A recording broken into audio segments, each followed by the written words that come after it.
안녕하세요, 퍼즈입니다. 지난 시간에는 기억나시죠?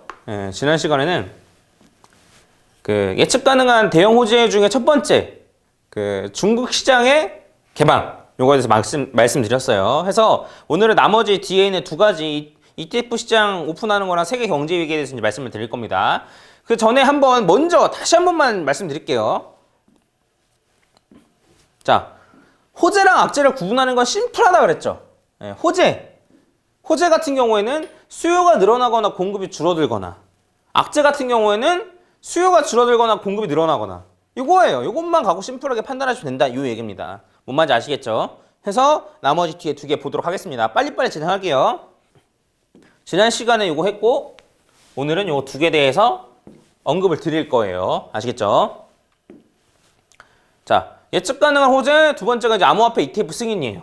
자, ETF 관련해서는 2017년도부터 말이 많았습니다. 2017년부터 말이 많았고 ETF가 승인되냐 마냐 이런 얘기가 많았어요. 근데 최근에는 좀 관심이 뜸하죠.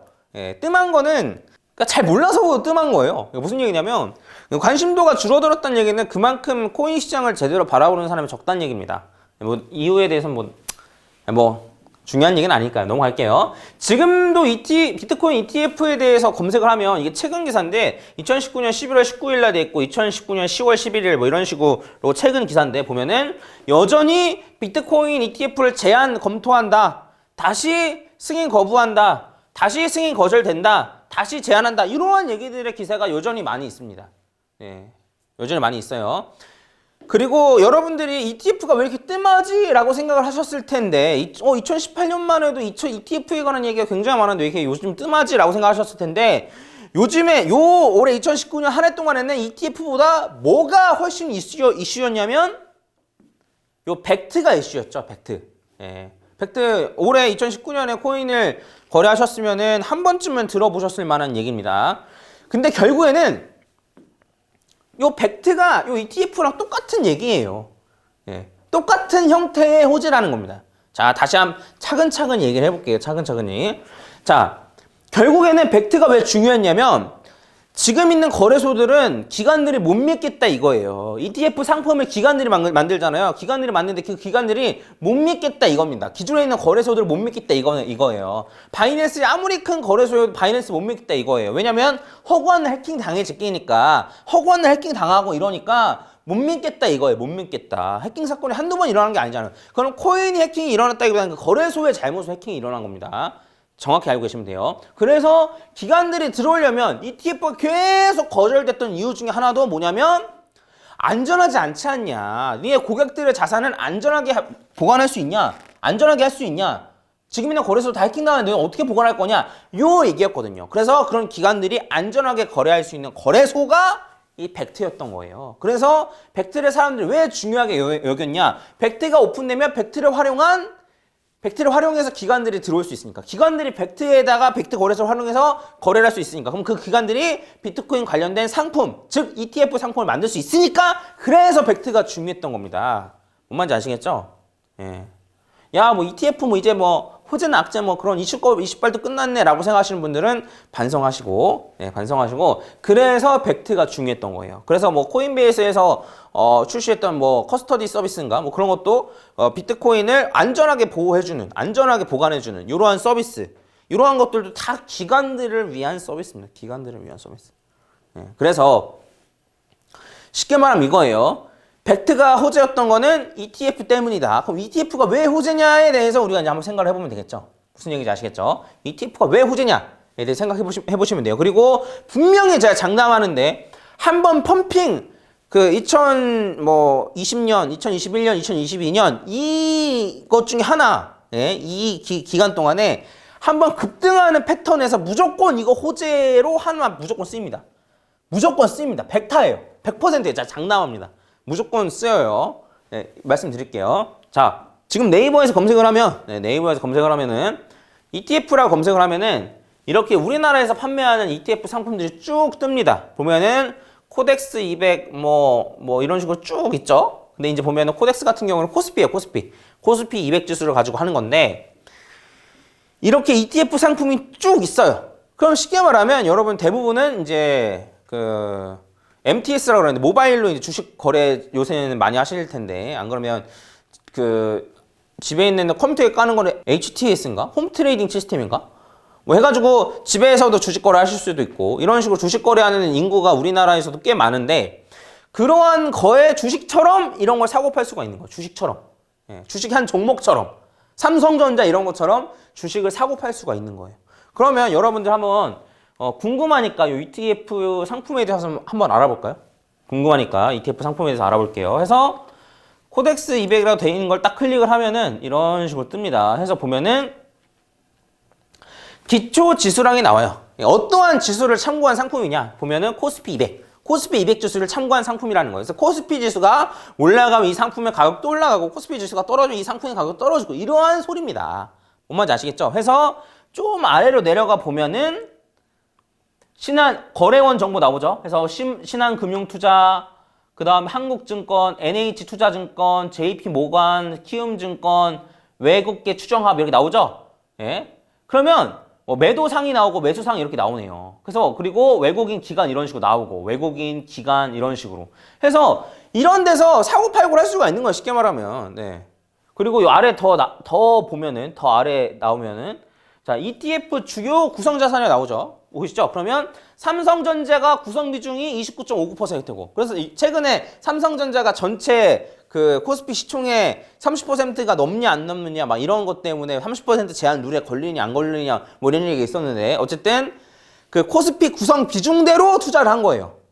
그리고 하이닉스, 네이버, 신한지주 해가지고 5%, 2.75, 2.24 해가지고 쭉 나오죠. 쉽게 말하면 코스피 200 주수가 어쨌든 시총에 따라서 이런 식으로 쭉 코스피 200 주수인데 그럼 이 상품을 여러분들 하나 사잖아요. 그러면 삼성전자의 30%, SK 하이닉스의 5%, 네이버의 2.75% 이런 식으로 저절로 분산 투자가 되는 효과를 가지고 있는 거란 말이에요. 뭐 이해 가시죠? ETF 상품 들어보셨을 테니까 이런 식으로 구성된 게 이제 ETF 상품입니다. 근데 이제 이 ETF 상품이 보면은 외국인 기관 나와 있듯이 우리나라에서도 여러분들도 해외에 있는 미국에 있는 주식이나 혹은 ETF 상품을 거래할 수가 있는 거예요. 이런 식으로 거래할 수가 있습니다. 그래서 쉽게 말하면 그 공인된 안전한 이러한 투자 상품 그나마 안전한 그러니까 적어도 사기를 당할 염려는 없는 여러분들의 부주의로 인해서 가격 손실이 일어날 수 있지만 사기를 당할 걱정은 없는 그러한 상품이라고 생각을 하시면 돼요. ETF라는 게 그런 겁니다. 뭔 말인지 아시겠죠? 자, 다시 PPT로 들어와서 그래서 이러한 얘기들을 하는 거예요. 그래서 ETF 승인 거부, 미국 SEC에서 미국 SEC에서 비트코인 ETF 승인 거절. 왜 승인 거절하냐? 왜? 야, 너네 어디다 이 거래소 비트코인 보관하려고? 어느 거래소에 보관하게? 거래소 맨날 해킹당하는데 너 고객들의 자산 이런 거 보호할 수 있겠어? 이러한 걸 핑계를 대면서 계속 ETF를 거절해 왔던 거예요. 뭔 말인지 아시겠죠? 그래서 이러한 거를 해소하기 위해서 이러한 것들을 보완하기 위해서 기관들이 안전하게 거래할 수 있는 거래소가 필요했고 그게 바로 벡티였다. 요 얘기입니다. 뭔지 아시겠죠? 네. ETF에 대한 얘기를 조금 더 할 건데 자, 아까도 말씀드렸지만 ETF가 승인되면은 여러분들 주식 종목을 사듯이 주식을 거래하는 사람들 그러니까 주식을 거래하는 사람들 이렇게 매매 이게 있을 거 아닙니까? 거기 가가지고 손쉽게 해당 상품을 살 수가 있다라는 거예요. 그러면 지금 2019년 11월인데 지금은 새로 신규 진입자들이 들어오기가 너무 어려운 시장이 돼버렸어요. 왜 그러냐면 그러니까 거래소가 엄청 짜증나게 해요. 그러니까 이제 국가가 해가지고 지금 이러한 상태인 거예요. 국가가 해가지고 어이구 코인이 보이스피싱에 많이 활용된다며 약간 이러고 있는 거예요. 그럼 거래소들이 알아서 막 벌벌 기어가면서 요새는 어떤 거 유지하는지 아세요? 신규 가입자들한테 딱 신규 가입자다. 그럼 저 코인 거래하려고요. 하면 뭐 내라고 하는지 아세요? 주민등록 등본 내라 그래요. 등본. 거래소에서 등본 내라 그래요. 우리나라에서 핸드폰 인증하면 그게 본인 인증인 거지. 무슨 등본을 내라고 합니까? 그리고 갑자기 해가지고 코인 출금하려고 그러면 그 최근 은행 거래 내역 3개월치를 보내라 그래요. 이게 말이 됩니까 이게? 예? 지들이 알아서 쫄아가지고 우린 이런 조치까지 했는데 걔네들이 사기당한 걸 어떡해요. 이런 거 짓거리려고 지금 이런 거거든요. 그래서 어쨌든 신규 진입자들의 진입이 어려운 거예요. 뭔 말인지 아시겠죠? 새롭게 거래소 가입해가지고 하려고 하면 너무 어려워. 농협 계좌 만들어가지고 해야 되는데 농협에서도 계좌 잘 안 만들어줘. 그러니까 사람들이 잘 못 들어오는 거, 들어보고 싶어도 못 들어오고 있는 지금 그런 실정이에요. 하려고 하다가 에이씨 안 해. 이래버리는 사람 진짜 많아요. 뭔 말인지 아시겠죠? 근데 ETF가 승인이 되면은 이 ETF 상품을 구매하면 되니까 주식을 거래하는 모든 사람들이 코인을 거래할 수가 있게 되는 겁니다. 매우 손쉽게. 그리고 이런 거 잘 모르시는 분들, 어르신분들도 은행이나 증권사 가가지고 그 비트코인 뭐야 비트코인이라고 그랬나 뭐였나 그거 내가 살려고 왔습니다 하면 이런 상품을 그런 나이 드신 많으신 분들도 가서 살 수가 있는 거예요. 뭔 말인지 아시겠죠? 전에 제가 언급드렸던 수요와 공급에 의해서 뭐가 늘어나는 거다? 수요가 늘어나는 거예요. 그러니까 외부에서 자금이 쉽게 들어올 수 있는 거예요. 외부에서 자금이 쉽게. 그렇기 때문에 이게 엄청나게 강력한 호재라는 겁니다. 실제로 몇몇 나라들 같은 경우에는 미국이 아닌 몇몇 나라들 같은 경우에는 비트코인 ETF 상품이 실제로 있습니다. 예, 있어요. 근데 어쨌든 세계 경제를 주도하고 있는 게 미국이기 때문에 미국에서 비트코인을 ETF 승인해주느냐 안 해주느냐가 큰 이슈가 되겠고 비트코인이 미국에서 이제 ETF 승인해주면 이게 추세가 돼서 어쨌든 우리나라에서도 ETF 상품이 만들어질 가능성이 높고 안 그러면 우리나라에서 미국에 있는 ETF 상품을 구매도 괜찮고 이렇게 되는 거예요. 뭔 말인지 아시겠죠? 그래서 뭐 비트코인이 한 번 되기 시작하면 이더리움도 되고 리플도 되고 뭐도 되고 해가지고 나중에는 뭐 이런 상품 생기겠죠. 아까 전에 코스피 200처럼 뭐 크립토 커런시 탑 10 뭐 이런 상품이 생기겠죠. 해가지고 상위 시총 10개 암호화폐 투자가 저절 분산 투자가 되게끔 되는 그런 ETF 상품. 네, 그런 상품들이 생길 거라는 거예요. 뭔 말인지 아시겠죠? 네, 그러면서 좀 더 구매하기 쉬워지고 구매할 수 있는 사람이 많아지고 그러면 자금이 들어온다. 이 얘기입니다. 말을 길게 어렵게 했는데 편집해 주신 분이 알아서 잘 해주실 거예요. 해주실 거고 이게 골드예요. 골드. 금입니다. 금인데 요게 금이 ETF가 딱 개시된 시점이 요 시점이에요. 요 시점 이후에 금 가격 어떻게 됐어요? 폭등했습니다. 폭등. 예. 이때까지는 금 가격이 왜 이랬냐? 자, 여러분 금 투자한다고 해서 금을 현물로 가지고 계신 분들이 얼마나 됩니까? 없죠, 사실. 옛날 분들은 그런가? 몇몇 분들은 있을 수 있을 거예요. 그래서 금을 진짜 금괴로 가지고 계시는 분들도 있을 텐데, 금괴 혹시 있으세요? 금괴 있으세요? 그러니까 금 투자한다 그러면 대부분 금 ETF에 투자를 하는 거란 말이죠. 예. 근데 그때 당시만 해도 뭐 선물 시장이 있었을 것 같긴 한데, 금 선물 시장이. 선물로 투자하거나, 근데 선물 얼마나 위험합니까? 선물 시장 위험하다는 소리 들어보신 적 있죠? 선물 시장이 엄청나게 위험하다. 막 하나만 왔다 갔다 하면 변동성 엄청 크고 막 하룻밤 사이 몇 천만 원 잃고 이게 가능하게 이제 금 ETF, 그러니까 선물 시장이거든요. 그래서 현물로 가지고 있거나 선물하거나 이래야 되는데 이런 거는 일반 사람들이 하기 쉽지 않았다라는 거죠. 근데 ETF 상품이 딱 만들어지고 나서부터는 주식을 거래하는 사람들은 물론이고 그냥 일반인들도 뭐 증권거래소나 은행 같은 데 가가지고 금 ETF 좀 살려고 합니다. 라고 하면 금을 가지고 투자를 할 수 있었던, 금을 가지고 투자를 할 수 있게 되었다는 거죠. 뭐 이해 가시죠? 그래가지고 요 금 ETF가 승인된 이후에 이만큼 올랐다는 거예요. 요것도 금 ETF, 골드 ETF 시작한 다음 이만큼 올랐다는 겁니다. 그래서 이게 요 아래에 있는 거는 비트코인이랑 비교를 한 거예요. 뭔 말인지 아시겠죠? 해서 비트코인이 지금 요 상태에서 한 번 더 떨어졌죠? 한 번 더 떨어지고 나서 지금 이런 상황인데 요 비트코인도 ETF가 승인이 되면 이렇게 오르지 않겠느냐? 요 얘기입니다. 요 얘기. 심플하죠? 네. 자, ETF만큼 확실한 호재가 없어요. 왜냐하면 첫 번째로는 말씀드렸다시피 수요가 늘어나는 건 이해 가시죠? 예. 그 코인 시장 안으로 자금이 들어오는 건 이해가 가시죠? 네. ETF가 딱 열리면 자금이 들어온다. 그리고 실제로 다른 투자 상품의 경우에도 ETF가 딱 되고 나서부터 가격이 많이 올라갔다. 네. 그러면 비트코인 ETF가 되면 가격이 많이 올라가겠죠. 네. 그래서 이게 제가 장담하는데 요 한 2022년 요 정도까지 무조건 호재의 급등에 완전 비트코인 급등의 소재로 무조건 쓰일 가능성이 높습니다. 뭔 말인지 아시겠죠? 그래서 비트코인 ETF 같은 경우에는 수요가 늘어난다. 수요가 늘어나서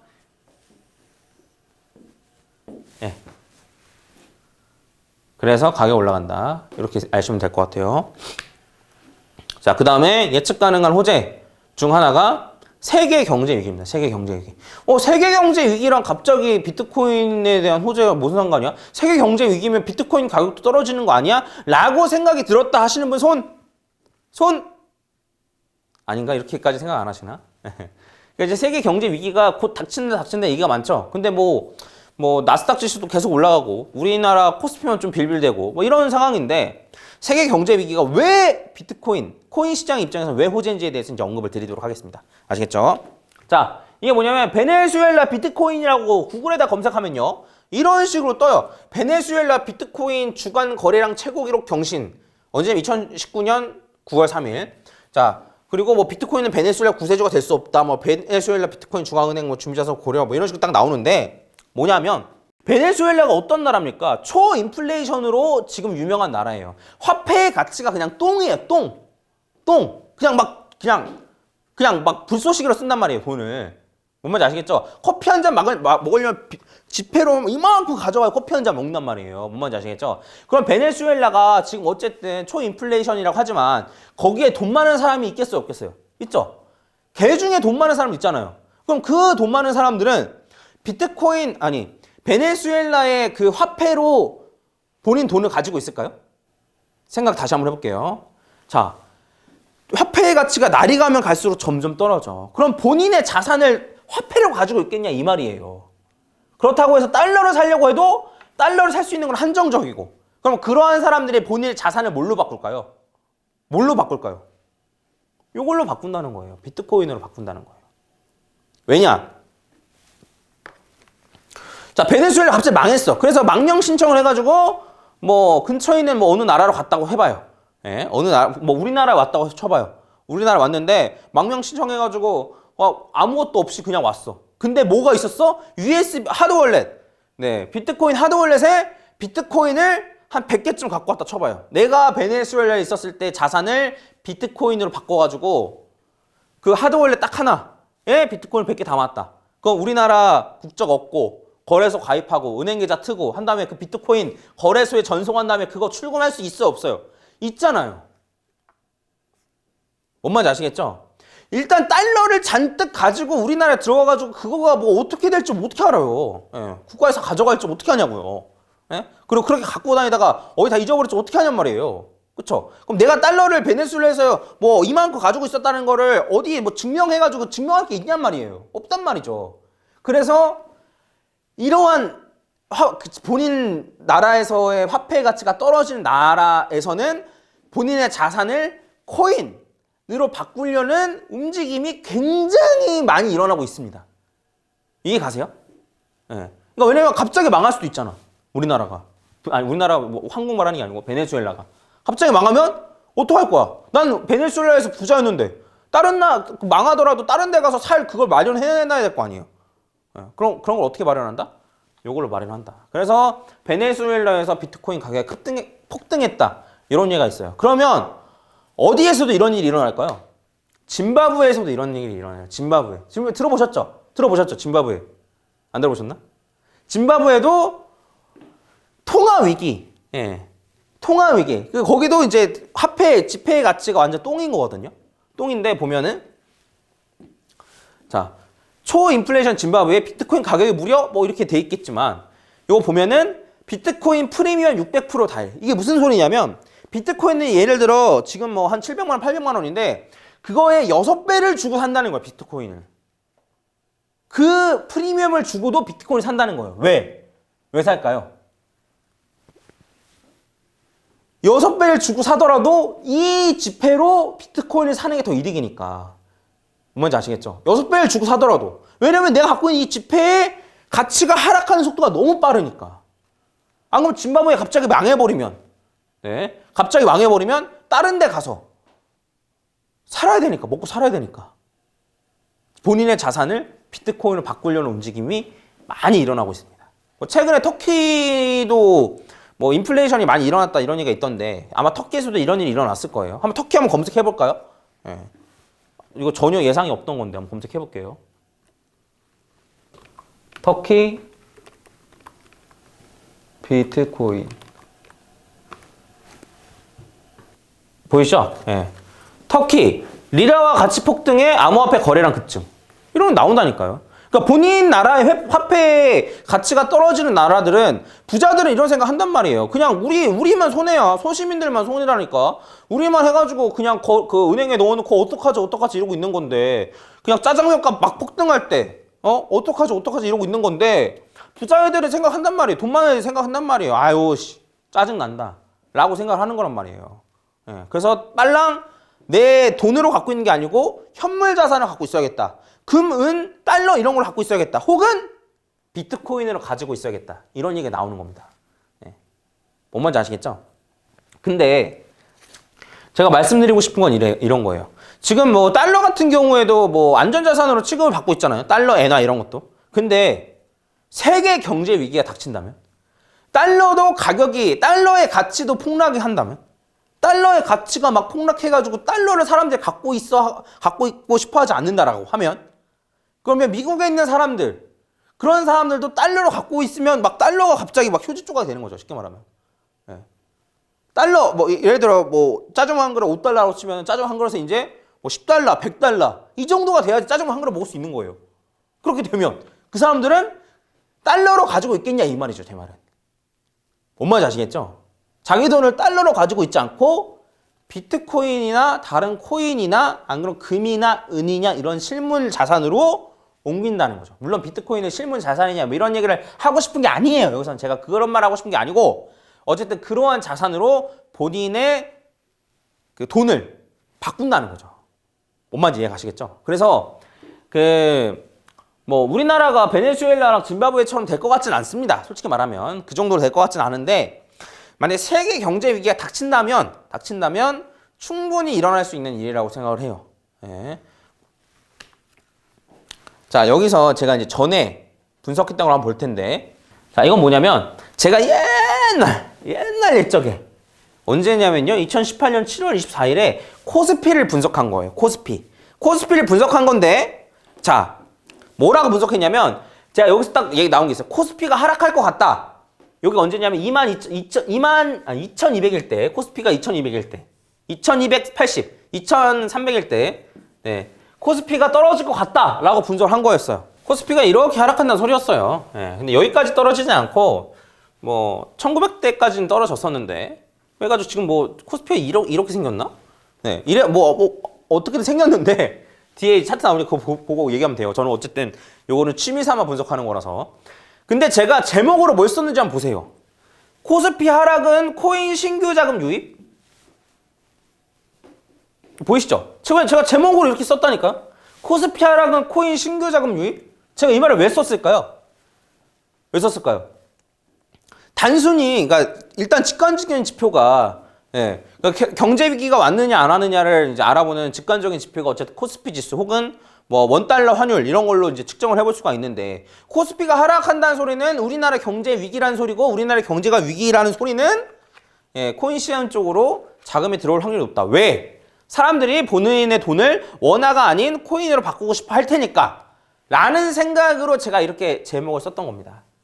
네, 물론 지금은 그 정도의 경제 위기가 오진 않았기 때문에 코인 시장으로 자금이 많이 들어오진 않고 있지만 앞으로 이거보다 훨씬 더 심한 코스피 지수 하락, 경제 위기가 온다라고 하면은 충분히 우리나라 사람들도 그런 생각을 할 수 있다라는 거죠.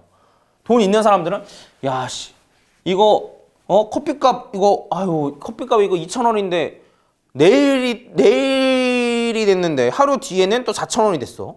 또 하루 뒤에는 8,000원 됐어. 커피값이. 이러면 여러분들 돈으로 갖고 있으려고 하실까요? 말이 좀 이상한데 원화로 여러분들의 돈을 여러분 자산을 원화로 가지고 있을 거예요? 그런 상황이 오는데도? 아니라는 거예요. 금, 은, 달러. 근데 달러도 좀 위험한데 혹은 이러한 코인 이런 걸로 자금이 쏠리게 된다는 거죠. 이해 가세요? 네. 자, 그래서 이게 그 코스피 지수예요. 제가 이제 분석하고 나서 1900까지 떨어졌죠. 아까 전에 했던 데가 요 자리였어요. 한번 떨어지고 반등 왔다가 떨어지고. 저는 어쨌든 이렇게 조금 더 하락할 거라고 보고 있습니다. 근데 이제 이게 요런 하락이냐 혹은 이런 하락이냐 이거는 그때 가서 봐야 될 것 같아요. 이런 하락이 온다라고 치면 어떻다고요? 돈 있는 사람들은 무조건 본인 돈을 코인으로 바꿀 가능성이 높다고요. 금이랑 은도 바꾸는 사람이 있겠지만 어쨌든 코인 쪽으로 자금이 흘러 들어올 가능성이 높다고요. 뭔 말인지 아시겠죠? 나스닥도 계속 갱신을 하는데 고점을 갱신하는데 이거는 그 트럼프 형이 좀 과도하게 오버하는 감이 없잖아 있고 어떻게든 경제 위기를 늦추려는 그런 움직임이라고 할까요? 예, 저는 어쨌든 너무나 불안한 마음이 없잖아 있어요. 근데 이제 이런 거는 우리가 돈을 벌 기회라는 것도 좀 알아두셨으면 좋겠습니다. 모르는 사람 못 보는 경제 위기가 오면은 대다수의 사람들은 돈을 잃습니다. 대다수의 사람들은 본인의 자산이 반토막이 됩니다. 예, 은행에 그냥 돈으로 들어가 있으면요. 근데 이런 기회에 우리는 돈을 벌 수 있다고요. 예, 경제 위기가 오면은 우리가 돈 벌 절호의 기회라고 생각을 하시면 될 것 같아요. 뭔 말인지 아시겠죠? 오늘 두 가지에 대해서 알아봤어요. 뭐냐면 그 예측 가능한 호재 지난 시간에는 중국 시장 개방 말씀드렸고 그 다음에 오늘 본 건 뭐냐면 ETF 미국 SEC에서 비트코인 ETF를 승인하는 거 요게 한 가지. 그 다음에 두 번째는 세계 경제 위기 요거에 대해서 말씀드렸습니다. 컨셉은 심플해요. 코인 시장에 돈이 들어오면 호재라는 거예요. ETF를 통해서 코인 시장에 돈 들어오면 호재인 거예요. 뭔지 아시겠죠? 세계 경제 위기야. 세계 경제 위기지만 세계 경제 위기이기 때문에 코인 시장으로 돈이 흘러들어와. 이런 호재라는 거예요. 뭔지 아시겠죠? 그래서 제가 방금 말씀드렸던 요 세 가지 세계 경제 위기까지는 아니겠지만 앞에 있었던 중국이랑 그 다음에 ETF 같은 경우에는 요번 불장, 앞으로 올 불장의 불쏘시개 혹은 불장이 소재로 쓰일 가능성이 매우 높은 그러한 사건이라고 그러한 이슈라고 생각하시면 될 것 같습니다. 네, 뭔 말인지 아시겠죠? 그래서 한번 말씀드렸고 다음 시간에는 호재에 대해서도 얘기했으니까 예측 가능한 악재에 대해서도 한번 언급드리도록 하겠습니다. 아시겠죠? 그래서 예측 가능한 악재에 대해서도 말씀드리고 나서 5강부터는 뭐다? 이러한 불장에 대비해서 여러분들 어떠한 식으로 시드를 관리해야 되는지 단순히 리스크 관리가 아니고 리스크 관리 강의도 있습니다. 그 강의도 좋으니까 꼭 한번 보시고 리스크 강의뿐만 아니고 여기 이러한 매매에서는 여러분들 시드를 얼마를 투입을 해야 되는 건지 이게 합리적인 건지에 대해서는 언급을 드릴 거예요. 뭔 말인지 아시겠죠?